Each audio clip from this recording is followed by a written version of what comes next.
Why would you hire a model?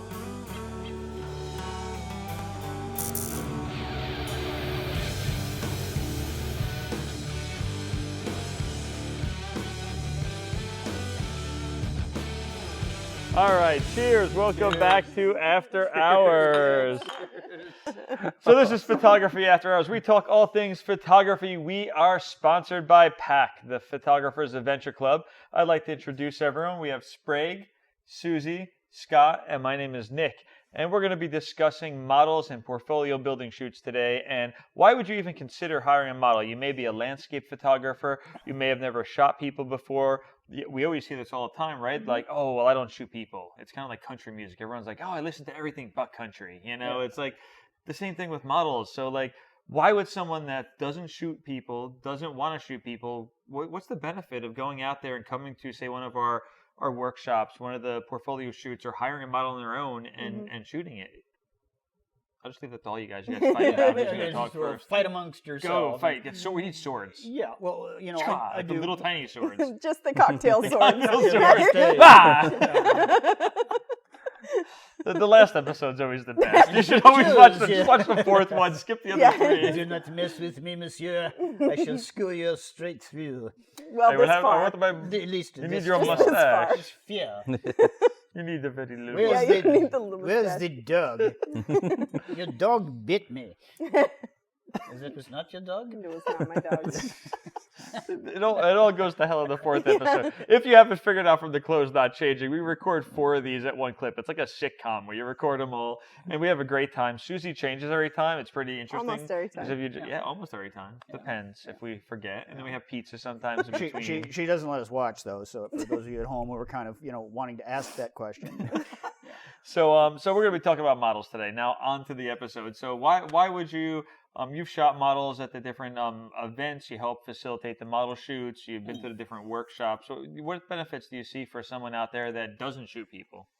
Well, I think that, once you get some experience in the studio, for example, for what I do for travel photography, there are times when you want people in your shots if you're in front of a monument or something like that, and you don't always have the luxury of posing the locals to get your shot. And so sometimes it's appropriate to go ahead and hire a model to do that. And it solves another problem for you, because if you're just shooting people at random, then you have to worry about model releases. And if you take a picture of somebody, they're gone. So, you're never going to find them again. If you have a model, you've paid them, you've got a release, and you can use the picture. So I think that gives some definite advantages when you're out doing travel stuff.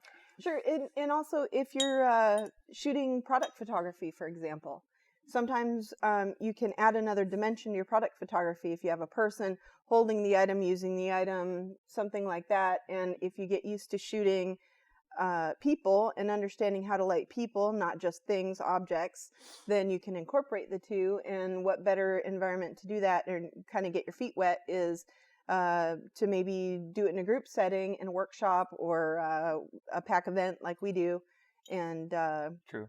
Just get a little bit of exposure and get familiarity with how the gear works, and lighting and stuff, but how you work with model and how you can change the lighting orientation and stuff. Yeah, a lot of stock photography. I was just buying some stock photography, and I was going through, and I clicked on a particular person, like, with their arm up or something like that, and then I would go below, and it says, other pictures with this model, and it's the same photographer that shoots the same model, and he's dressed up like a doctor, and here he's like dressed up like a teacher, and here's dressed up like a businessman, and they'll shoot the same model over and over and over again, maybe in the same day, and they just utilize that to sell their stock photography. And they're like, okay, now you're a doctor, here, put this on, put that on, and it's like, oh yeah, he's a doctor, he looks like he fits the shot.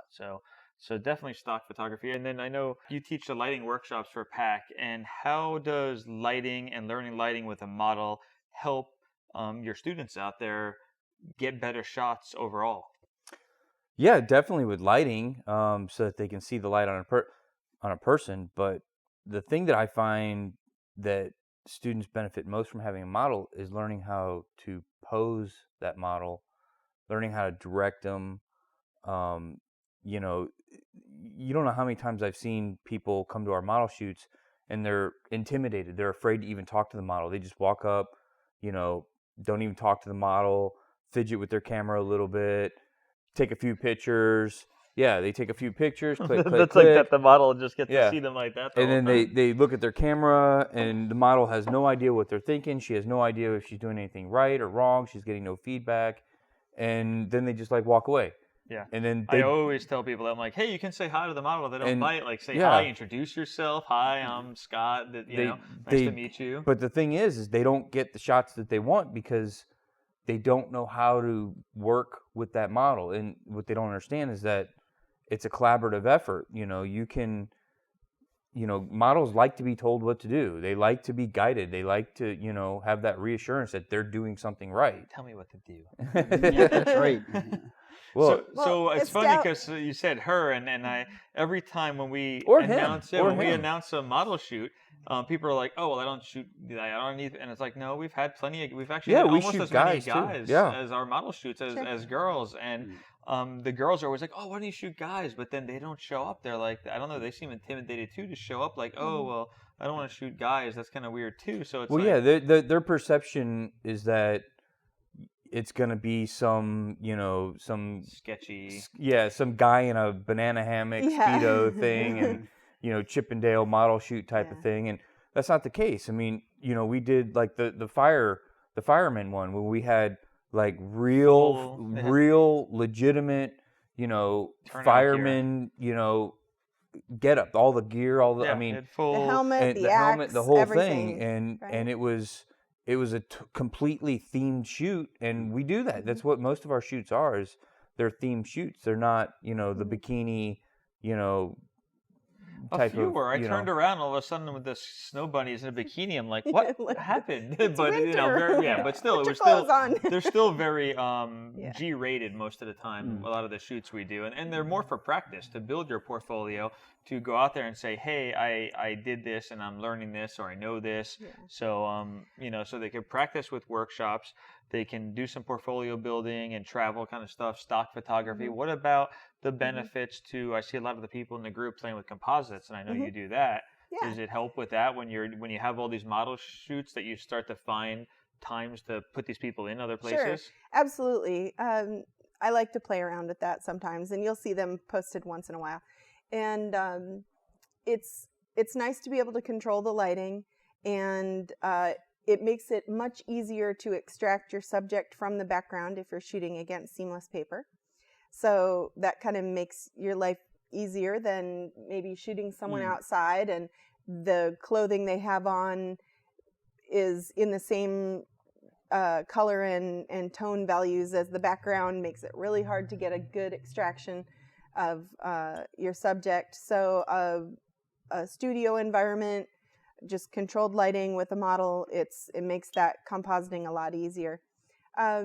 Something that you made me think of too is that just going back to some earlier points, that in TV and movies, studio environment or shooting a model is often portrayed in a very salacious way.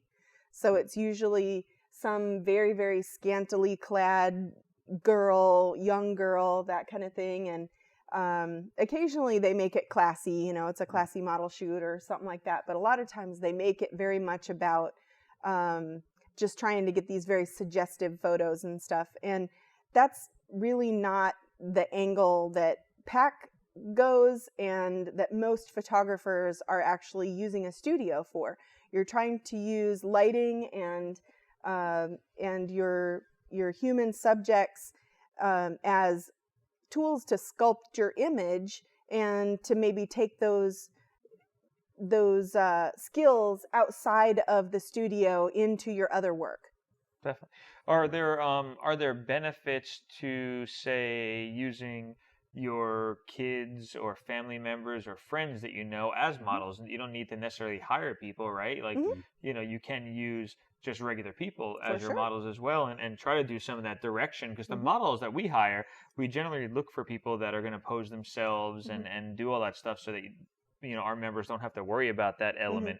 But if you have someone's kid or friend or something like that, now you have to tell them, hey, turn your head this way, do this, do that, and start to learn the other real life aspects. Someone you're already comfortable with, someone with whom you've already got a rapport, it's going to be easier to give them direction on how to stand and tilt your head and stuff like you were saying. Sometimes people come in there and they are afraid to, or they just hesitate to actually develop any kind of communication with the model.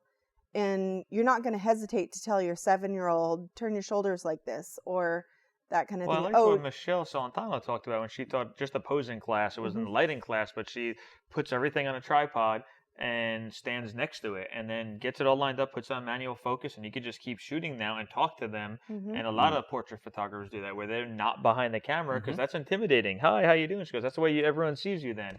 So it gets you out from behind there, and you could smile and talk and, you know, see the whole scene, not just kind of be, you know, zoned in as much. Yeah. So cool. She had a couple of really good tips that I thought were pretty useful, especially for shooting kids and teens, about not trying to get them to smile. Yeah. So not forcing them to smile. In fact, she will tell them, don't smile. She says, don't you smile. Don't smile now. And she'll get to the point where she's got them cracking up. Yeah, just busting up laughing, and she gets a really natural reaction and gets the photos then.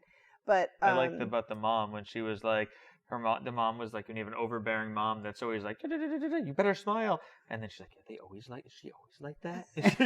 Is she like that all the time? And they're like, yeah. And like, oh my God, you have to deal with that all the time. And she builds this little thing that's like, you know, and kind of gets them like, yeah, she's always like that. And kind of gets that trust from them and everything. And then they start cracking up like, oh my God, I feel so sorry for you. So, well, you have to get them out of the cardboard pose type of a mode and just back into what they feel is a natural environment where they're sort of interacting with each other. I mean, some of the best pictures you get of groups is when they're just setting up to take the picture, because they're all kind of, you know, ambling around and looking and talking to each other. And, you know, if you hit it then, that's when you really get the best shot. Candid. Yeah. It seems much more real. You bet. Yeah, very cool. She cracked me up when she was saying she sees it way too often when the kids and the mom get out of the car and the teenage girls are like this with a scowl on their face, and the mom's there with a hairbrush and stuff, and she's like, Yeah. You know. So there's benefits to practice. You know, the biggest thing with hiring a model, I think, besides building a portfolio, is practice. You know, go out there, do a trade force shoot. You know, make sure there's got to be a benefit in it for the model as well as for you. It can't be like, hey, I'm going to go out and take a bunch of pictures. I'm not going to give you any, or I'm not going to pay you, or you're not going to get any benefit out of it. So make sure that you're compensating them somehow, and it's a mutual decision. We actually have a contract now that for PAC that we'll make people fill it out, because now we want to make sure that they're there in the right time of day, not 8 p.m., 8 a.m., whatever, that there's no mistakes, because word of mouth isn't always the best. So, you know, hire someone, practice, get some shots, come out to the PAC model shoots. We do them every month. Come out to the workshops to the next level where you want to learn stuff. And you've come to the one-on-one shoots that we've done as well, where it's kind of like Barbie. Now you can dress the model up to any way you want. You're like, hey, put this on, you know, and you get the shots you really want, or you can bring outfits for them. And, you know, like the firefighter shoot, we set that all up. That's it. This is what it is. But, you know, with the one-on-one kind of shoots and the other shoots, now you can kind of have a little bit more creative control over what they're wearing. Well, most people's first question is, what do I need to bring to the shoot? Because they think they have to bring their own lights or, you know, triggers or things like that. And, you know, at the model shoots we do, they get a pocket wizard to trigger all the lights, so they get to see, you know, how everything is set up. And, you know, they, you know, kind of get to learn, you know, spot on, you know, what the equipment looks like and, you know, how to position it and, you know, that type of thing. We provide everything that you need to actually come with our shoots, at least, not with every shoot out there, but we provide everything. You show up with your camera and literally we tell you point it that way and shoot at these settings. In the Phoenix area shoots. If you've never shot with something like this, I mean, it's weird science. You have no, you know, point of reference. You get the whole house of popcorn and stuff, or is that weird science, or is that the other one? Yeah, that's right. You know.